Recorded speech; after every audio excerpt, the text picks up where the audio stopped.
જય હિન્દ દોસ્તો, હું વનરાજસિંહ પરમાર, તકલીફ 24 ન્યૂઝ। આજે મકર સંક્રાંતિની આપ સૌ અમારા ન્યૂઝના દર્શકોને શુભકામના। ચાઇનીઝ માંજા પર પ્રતિબંધ હોવા છતાં આજે ઉત્તરાયણના પવિત્ર દિવસે રાણપુર શહેરમાં ખુલ્લેઆમ પ્રતિબંધિત ચાઇનીઝ માંજાનો ઉપયોગ થતો જોવા મળી રહ્યો છે। પ્રશ્ન એ છે કે જે વસ્તુ કાયદે પ્રતિબંધિત છે તે માર્કેટમાં કેવી રીતે આવી અને ત્યાંથી ઘર ઘર સુધી કેવી રીતે પહોંચી ગઈ।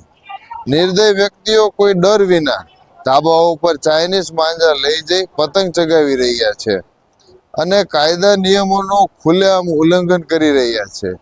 આ માંજા માત્ર ગેરકાયદેસર નથી, પરંતુ માનવ જીવન અને નિર્દોષ પક્ષીઓ માટે જીવલેણ છે। તો પછી જવાબદારી કોની? પુરવઠા શૃંખલા પર નજર રાખવાની જરૂર કોની? અને આજે ઉત્તરાયણના દિવસે પણ આ બેફામ વપરાશ કેમ?